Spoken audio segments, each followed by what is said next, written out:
Welcome, everybody, to day 9 of the Great Reset, joined by Jared and Lau, our coaches. Today is a real simple day. It's going to be a short lesson, and I can probably say it in the intro. And that is that our mouths and our chewing is actually part of the digestive process. And if you've been doing the new food pairings, eating your fruits separate, not combining that carb and the protein, eliminating the sugars and all that, you should already be feeling a complete difference in your digestion. And this is just the cherry on the top. And that is that when we are chewing our food, I had heard something like chew 30 times, or whatever. But when Jordy and I read the book, we were like, you need to drink your food. You need to chew it in your mouth. You need to let the enzymes do what they're going to do. And then when you swallow your food, there are no pieces going down. So who out there is just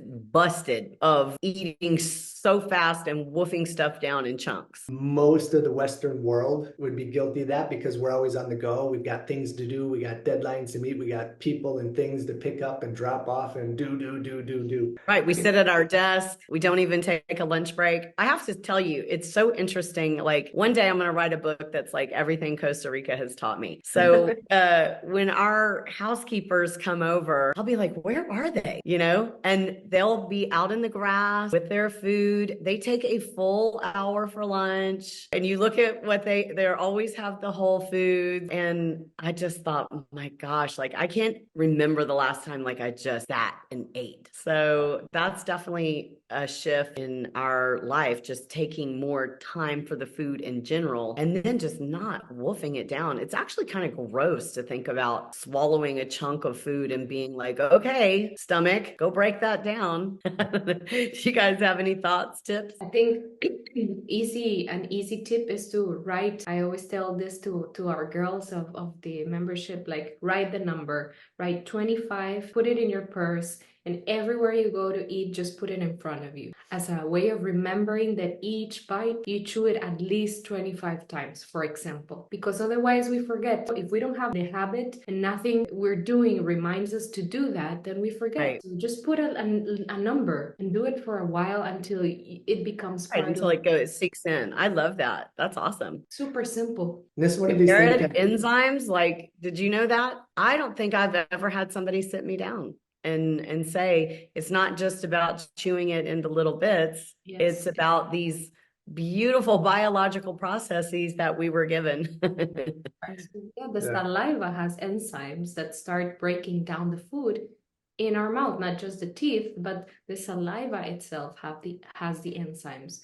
So many people are really proud when they say also like, but I just swallow it and I just keep going, or I can eat in the car. Or I can, like, if that's something like a big accomplishment, is not. It's actually making you sick because you're not doing the most basic thing, which is start eating. Of course, and the digestive process starts in the mouth. Is not helping you. It's absolutely nothing to to brag about because it's making you sick. We've actually had people in our membership report back to us that, again, with their busy schedule, this is the one thing that they've done. That's it. Like the major changes is the one thing. And they noticed they actually started to lose weight because they're being more conscious of how they feel. So as you're chewing this many times and you're swallowing and you're being, present, like, oh, I'm starting to get full. Whereas if you're just shoveling it in, you're not going to get that sensation until it's too late and you're already way over, you've eaten too much at that, at that point. So that one thing alone has helped people dramatically. I mean, think about it from a weight loss, a health standpoint. If you're putting solid foods into your intestines and you're actually asking them, the stomach, the rest of the digestive system to work overtime, it really should be that nice liquid comes in, absorbed right through the walls. You're instantly getting that nutrition, toxins are moving out. You're delaying that whole process. And in the meanwhile, it just sits in there and rots and produces toxins. And again, Lau's comment, just keeping it simple and looking at nature. Like if we were meant to eat big chunks of food, we wouldn't have this mouthful of teeth, right? And saliva, Right. glands, right? And have these glands for saliva. It would just be like, and our throat would be bigger. We'd just be able to shovel it in the body, Yeah. like a lot of reptiles or snakes, right? Right. Take it in whole. You are and- not a snake. You are not going to unhinge your jaw. We're going to chew our food, people. All right. That's a great lesson of the day. It's a super simple thing that you can incorporate. And I know it's going to make a huge difference for you. So Hashtag don't join be a us. snake. Yeah, don't be a snake. That's today's lesson.